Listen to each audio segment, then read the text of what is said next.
जो मोदी सरकार अपनी गलतियों पर पर्दा डालने के लिए हर बार नेहरू और इंदिरा गांधी को टारगेट करती है, वही मोदी सरकार के राज में हिमाचल के बॉर्डर पर चाइना का कब्जा है और उसको हटा नहीं पा रही है मोदी सरकार। और खुद भारत के विदेश मंत्री का कहना है कि चाइना से हम नहीं लड़ सकते हैं, उसका सामना करना हमारे बस में नहीं है। ये वो सरकार के विदेश मंत्री बात कर रहे हैं जो सरकार अपने आप को मजबूत बताते हुए हमेशा नजर आती है और नेहरू और इंदिरा गांधी को हर चीजों के लिए जिम्मेदार बताते हुए नजर आते हैं। और अब चाइना भारत के अरुणाचल प्रदेश को भारत का अभिन्न अंग बता रहा है और मोदी सरकार हाथ में हाथ रख करके चुप बैठी हुई है। और जिस इंदिरा गांधी को हमेशा से मोदी जी टारगेट करते हैं, जिस नेहरू को हमेशा टारगेट करते हैं, उसे इंदिरा गांधी के समय में 1967 में भारत और चाइना का युद्ध हुआ था। उस समय भारत की जीत हुई थी और चाइना ने 50 साल तक भारत की तरफ देखने का दुस्साहस नहीं किया। और आज इंदिरा गांधी के पोता राजनीतिक में है राहुल गांधी, वो कभी भी इस चीज का क्रेडिट लेते हुए नजर नहीं आ रहे हैं।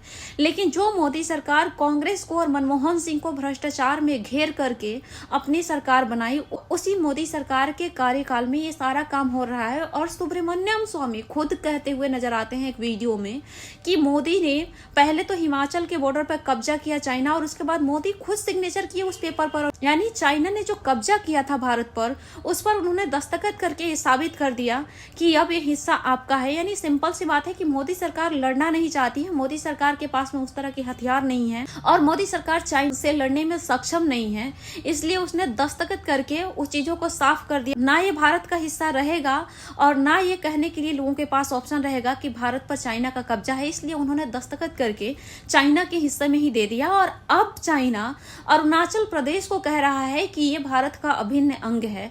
तो क्या मोदी सरकार फिर इस बार भी जिस तरह से उन्होंने बॉर्डर के हिस्सा को दस्तखत करके चाइना के हवाले कर दिया, क्या इस बार भी अरुणाचल प्रदेश को फिर से दस्तखत करके ये साबित कर देगी कि हाँ ये भी अब चाइना का हिस्सा है?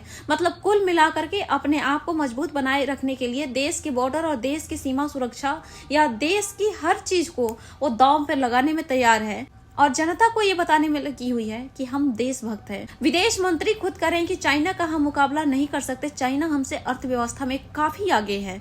तो क्या आपको देश का नेता इसलिए बनाया गया है कि आप पाकिस्तान से लड़िए? किस पाकिस्तान से लड़ने की बात कर रहे हो? जो पाकिस्तान हमारे भारत से जब अलग हुआ था तो उसके सर पे छत के लिए भारत से पैसा दिया गया था।